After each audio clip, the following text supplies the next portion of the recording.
trivial. And right? pandering, too. Yeah. I love that word. Pandering is common amongst cowards. There's a lot of cowards. A lot of cowards today. Yeah. They are. They're cowards, but you can't blame them. Well, it's also that people don't want to be attacked. Yeah, everybody gets a payoff, Joe. Don't act like you're so fucking like schoolyard. Everybody's getting a fucking payoff to fucking do whatever the hell they can get away with doing. And they're not getting in trouble for it. They're unpunished, unindicted. They're fucking, look at it. And what is this? What?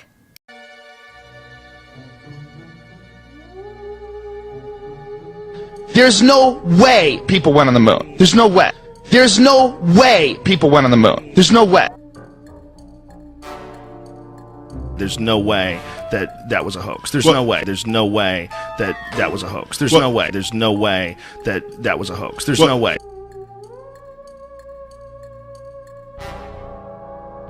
Joe, you were totally down for, you were the moon hoax crusader. Something. No.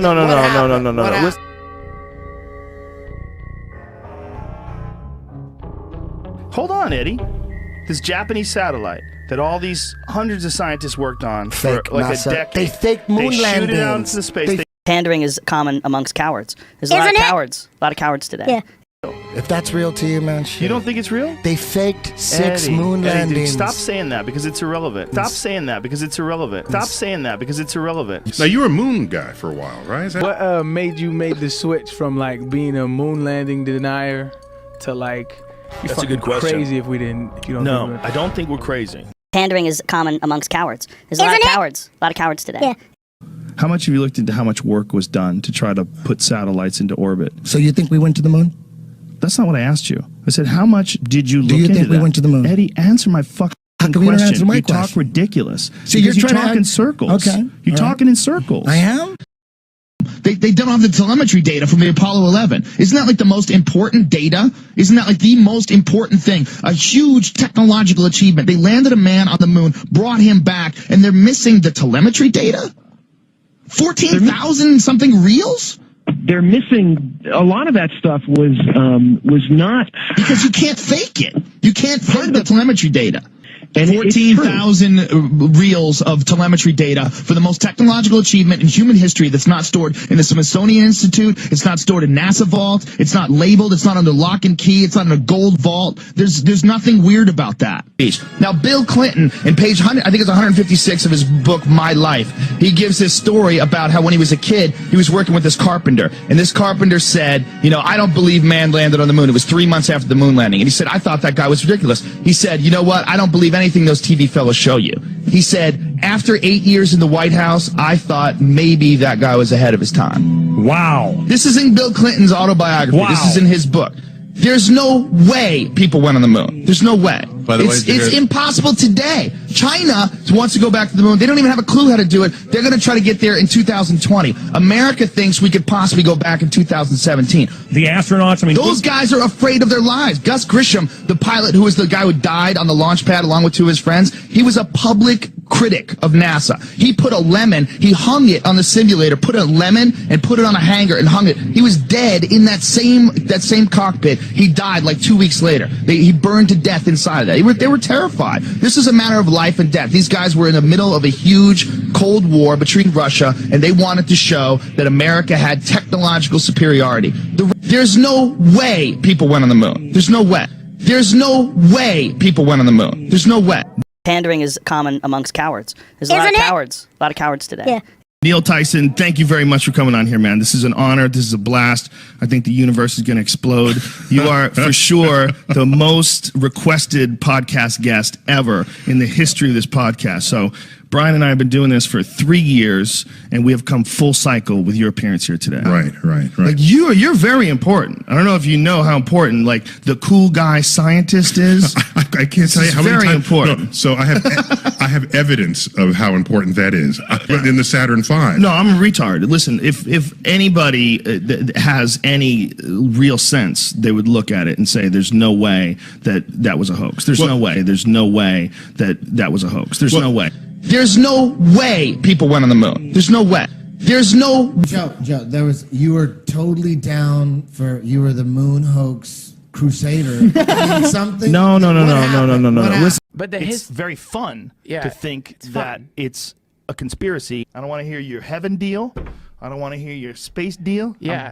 I'm good right here. I do worry about you sometimes, man, because it's like, I think it's finally going to happen. I think one of your fucking guests is going to come in here with a briefcase, and he's going to show you something. I was hoping it was going to be Tom DeLonge. I was hoping he had something. I'll tell the government right now, tell you right now if you're listening, NSA, CIA, I'm available, okay? If you show me all the real wreckage, I swear to God, I will make fun of that crap to the end of time. I'll make up stories. I'll lie to my mother. I don't care. You show me a UFO, I'll lie to my mother. You're accidentally going to get access for some reason. I think somebody's going to give you something or show you something. So what made you make the switch from like being a moon landing denier to like That's a good question. Crazy if we didn't. I worry about you, man, because it's like you now have a platform that is unlike any platform that's happened. And sure, you like pepper it up with freaks like me from time to time. Just pepper it up. You make it sound like the other people are on the main agenda. Like knowing all this shit, we shouldn't be talking about some of this shit. Like it gives me the real heebie-jeebies. And then sometimes I'll admit this to you. Sometimes I think to myself, fuck, maybe Joe does know something. Like maybe you did end up getting some kind of little like shoulder rub with them. And they were like, we love your show. We love your show, man. They didn't even say anything. They just showed themselves to you a little bit to be like, hey, look, don't fuck around, man. Like you could talk. You're funny. We like the way you talk. Don't you ever think that? No, because I'm not like you, goddammit. I got a goddamn American flag behind me, Duncan Truss, so I don't know what the fuck you're talking about. I'm friends with a ton of cops. Joe Rogan, I know, he didn't tell me this, I learned from other sources, and I talked to him about it. He said, yeah, I'm not going to talk about it. He got threatened about 5 years ago. And he got threatened really serious, and him and his family, if he didn't stop getting into conspiracies, because they knew how popular he was. They had him do some TV show that made fun of it all and all the rest of it. Not say he was a sellout, but it was a process when that show was starting. He wasn't even aware what was happening to him at the time. And I'll just say this. Joe disagrees, he can say it, but he knows this is true. And so that's why I was on the show, and he was like finishing my sentences. Joe knows as much as this as I do. He learned about all this. He talked about it, and they dropped by and they said, you know, you want what you're doing, your family, shut your mouth. That's the government trying to control me. They can't handle the truth. Do you ever do this game? This is a fun game. I know there's people that are probably not quite as smart as I am, and I know there's people who are way fucking smarter than I am. Who are those people? And what are they up to? See, this is what I think about if I were you. Fuck, man, I've got this podcast lots of people listen to. Ever happened where maybe some really intelligent person has manipulated me in an attempt to get me to disseminate some kind of information out into the world? I know what's up, bro. But you wouldn't even know. That's the thing. You wouldn't even... Oh, I wouldn't know? How would I not know? These people are people. If someone is so good at manipulating people that they can manipulate me, well, then good luck. All I'm saying is, when I look at all of it, when I look at the photographic evidence, or I look at the fact that we haven't been back since 1972... You're very important. I don't know if you know how important, like, the cool guy scientist is. You were a moon guy for a while, right? Absolutely. I don't know enough about astrophysics, about space travel, about the science that's, you know, the work that's been done, about how to get a rocket to the moon and back. I definitely don't know enough. Right. I mean, but that's like, the thing is, like, this is, again, I'm not trying to make you paranoid or anything. Too late. We've established they're these fucking billionaires. And we've also established that certainly people like Michael Hastings and other people, they get killed all the time. They're super powerful people who will use technology to kill people to have their own way. Or I'm just paranoid, and I'm connecting the dots here. Maybe he was on speed and drove into a tree. Honestly, I do not know. I'm just saying, man, how do you deal with being on the fucking radar, man? If there is an interest in controlling the reality tunnel, like there is truly a war to control the paradigm. Here's my theory on Alex Jones. Just if you want to go there. Okay. I love going there. I think he's a government plot. He's not. I'll tell you that for sure. I've known him forever. He's not a government plot. He couldn't tell you because you would tell everybody. He's not. One of Alex Jones's lawyers said that to hold Alex Jones accountable for the character he plays on air would be like holding Jack Nicholson accountable for the role he played of the Joker in Batman. that this is a performance. Jones' ex-wife claims he's not a stable person. He's a great guy. I swear to God, he's a great guy. Okay. He's just got a ridiculous platform, and he's kind of character. But that's who he is, man. You think he's a performance artist? I think there is a part of what he does that is most certainly theater. I mean, he's a fun dude. He didn't really become a supporter of any form of government until Trump. He may or may not be getting played by Trump. He's a slick guy in terms of how he cultivates influence. He's an interesting character in a lot of ways. Okay, so shoot down my theory though, completely. And it's just a theory, but I've always thought that Alex Jones was built by the government to make conspiracy theorists look like loons. We're constantly put on the defensive against the federal government. Every single time. Be it the FCC coming to town and trying to shut down our local micro broadcaster.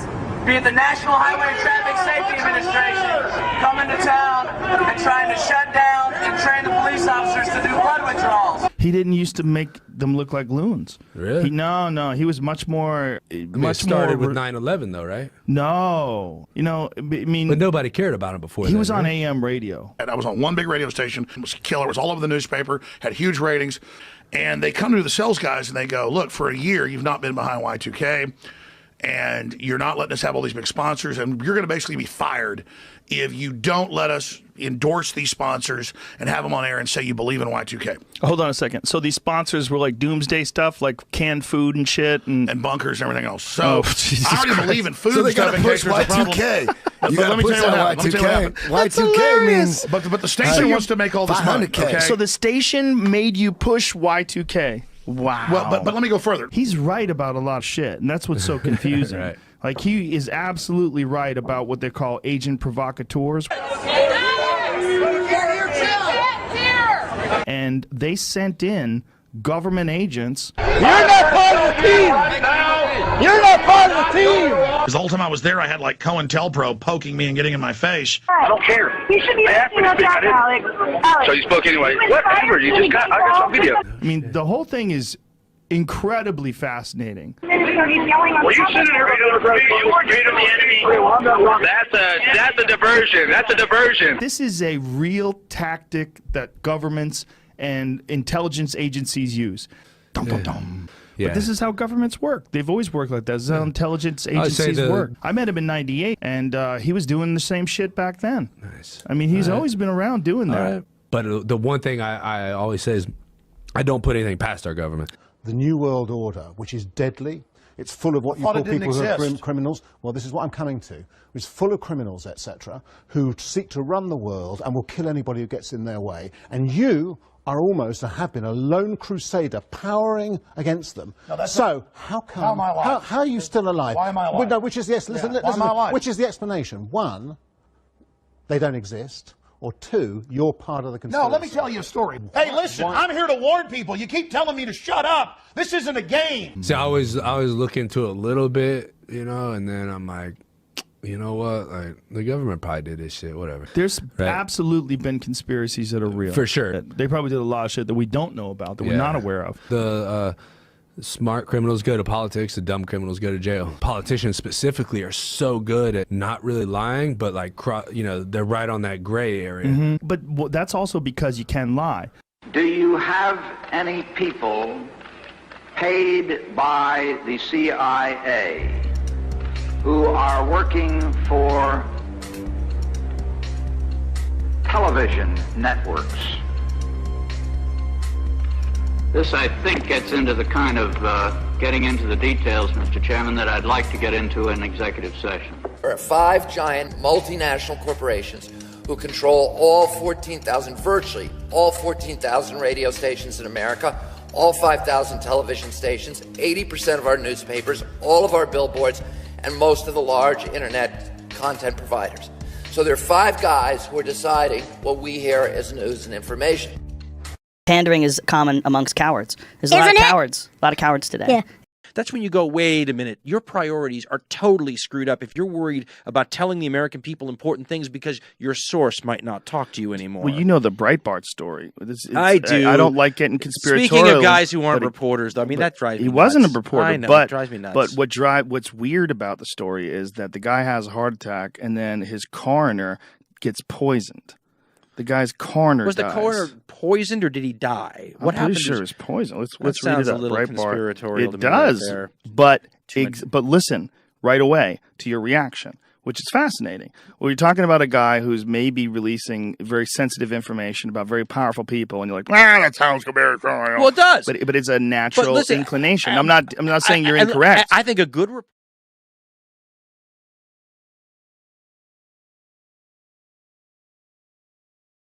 Why did Breitbart tweet about that in 2011? Do you remember that tweet? Breitbart knew about it. It came out. Breitbart said, I'm going to bring out the biggest thing that's going to bring down the Democrats, and they poisoned him right here in California. You think they poisoned him? No, absolutely. They killed him. What happened? I didn't even know how he died. I thought he died of a heart attack. Is that what yeah. Are you laughing?